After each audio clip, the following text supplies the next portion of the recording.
அன்பார்ந்த முருக பக்தர்கள் வணக்கம். முதல் 2 காணொளிகள் பார்த்துருப்பீங்க. தெய்வ குழந்தைங்களுக்கு உதவி பண்ண விஷயமா இருக்கட்டும், அதே மாதிரி என் வாழ்வில் முருகப்பெருமான் நடத்தின அற்புதமான அதிசயங்களை பற்றி முன்கூட்டி 2 காணொலியை பதிவு பண்ணியிருந்தேன். இந்த காணொலியில் வந்து நான் இந்த தெய்வ குழந்தைங்களுக்கு உதவி பண்ணவர்களாக இருக்கட்டும், அதே மாதிரி அந்த முருகர் ஆராய்ச்சிக்கு வந்து நிறைய முருகர் சக்தி கொண்ட ஆட்கள் வந்து எனக்கு சில இடத்துல எப்போல்லாம் நான் தயங்கி ஒரு விஷயங்கள் செய்யலாமா வேண்டாமான்னு குழம்பி நிற்கும் போதாக இருக்கட்டும், முடங்கி நிற்கும் போதாக இருக்கட்டும், அது முருகரே அனுப்பிச்ச ஆளாக தான் நாங்கள் பார்க்குறேன். உண்மையிலே வந்து அந்த மாதிரி நிறைய பேர் இருக்காங்க. எல்லார் பேரும் சொல்லணுன்ற என்னோட ஆசை. அதுவும் இந்த 2025ஆம் ஆண்டு நிறைய பேர் இந்த மாதிரி முருக சக்தி உள்ள ஆட்களை நான் சந்தித்தேன், பார்த்தேன். அதில் ரொம்ப ரொம்ப முக்கியமான இடத்துல நிறைய பேர் இருக்காங்க. அவங்கள ஒரு சில பேர்கள் மட்டும் நான் பதிவு பண்ணுறேன். எல்லார் பேரும் சொல்லணும்னு ஆசை. கிட்டத்தட்ட அது 100 கிட்ட போகுது. அதில் ரொம்ப ரொம்ப முக்கியமான ஆட்களை மட்டும் நான் முருகர் அமிச்ச ஆட்களை மட்டும் நான் சொல்கிறேன். எல்லாருமே முருகர் அனுப்பின ஆட்கள் தான். ஆனால் அதில் ஒரு சில பேர் வந்து நான் எப்போல்லாம் வந்து ஒரு இடத்துல முடங்கி நிற்கிறேனோ அந்த இடத்துல வந்து அவங்க டேக் டைவர்ஷன்ற மாதிரி ஒரு விஷயத்த சொல்லி இப்படி போய் பாருங்கள் அப்படின்னு சொல்லி என்னை வழிநடத்தி கொண்டு போயிருக்காங்க.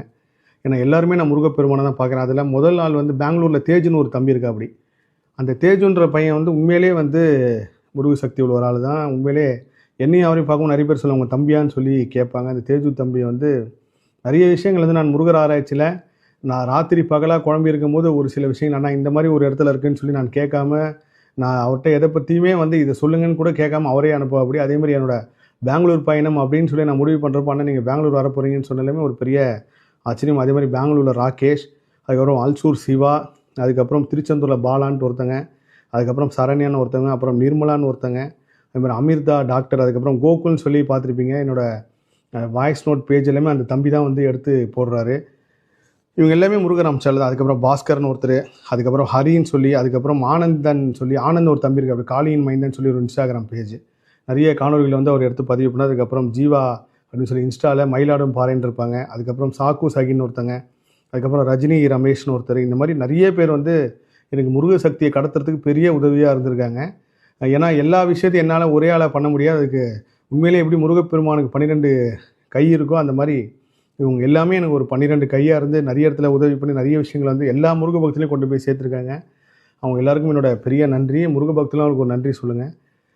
அதுக்கப்புறம் தெய்வ குழந்தைகள் விஷயத்தில் வந்து நாளைக்கு ஆப்ரேஷன் பண்ண சொல்லிட்டாங்க. இல்லை இன்றைக்கி வந்து ஒரு பெரிய விஷயம் காக்லியரி மிஷின் கொடுக்கணும். இந்த குழந்தைக்கு வந்து இப்போ மிஷின் வைக்கலன்னா இதுக்கப்புறம் வாழ்க்கை ஃபுல்லாகவே வந்து திரும்ப அது செட் ஆகாது அப்படின்ற பல தரப்பட்ட ஃபோன் கால்கள் சில விஷயங்கள்லாம் கேட்குறப்போ திடீர்னு யாராவது ஒருத்தர் முருகர் அனுப்பி உதவி பண்ண வச்சிருக்காரு. அந்த மாதிரி அதில் ஒரு சில எல்லாருமே உதவி பண்ணியிருக்காங்க. அதில் நிறைய பேரை சொல்லணும்னு எனக்கு ஆசை.